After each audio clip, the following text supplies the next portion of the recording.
French President Emanuel Macron met with Ukrainian President Volodymyr Zelenskyy in Paris today ahead of a conference for peace and security in Ukraine. More than a dozen heads of states and governments of France's ally countries are set to attend the talks tomorrow. The meeting comes as Ukraine and Russia's truce agreements on a planned ceasefire in the Black Sea ran into trouble within hours yesterday.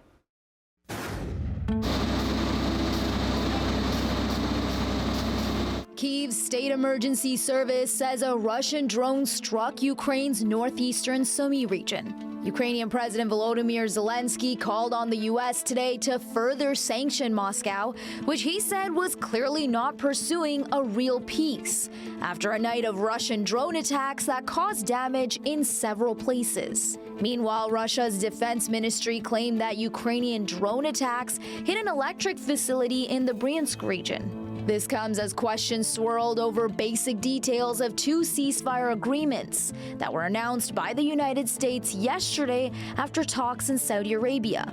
The U.S. said it agreed to separate deals with Ukraine and Russia to pause their strikes over the Black Sea and against each other's energy targets, with Washington agreeing to push to lift some sanctions against Moscow.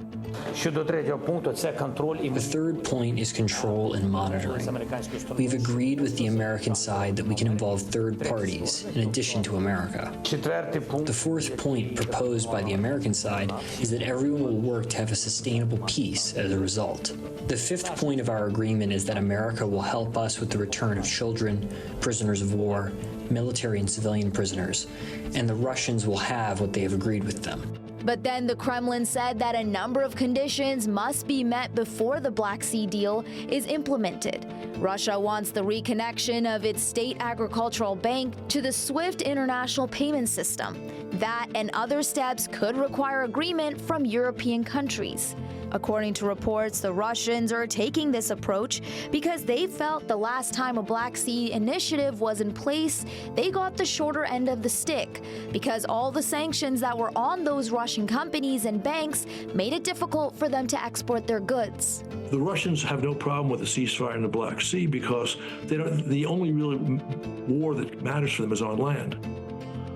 The Trump administration seems to be offering some concessions to get the Russians to agree to a ceasefire, which is not very important, the ceasefire at sea.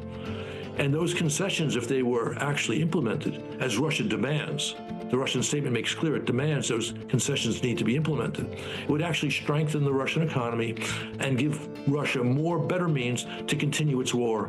In an interview yesterday, U.S. President Donald Trump said Russia could be trying to delay ending the war.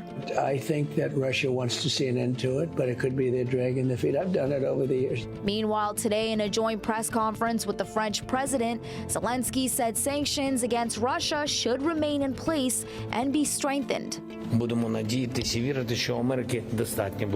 He added that he hopes the U.S. has enough power to press the Kremlin into an unconditional ceasefire. His comments come as Emmanuel Macron said France will provide 2 billion euros in extra military aid to Ukraine. Also today, a Russian military court handed down long prison sentences to 12 members of Ukraine's Azov regiment, which led the defense of the city of Mariupol in the early months of the war and is designated as a terrorist organization by Russia. The defendants charged with terrorist activity and with violently seizing or retaining power were sentenced to between 13 and 23 years in prison, according to Russian state media. Kyiv denounced the trial as a sham and a violation of international law.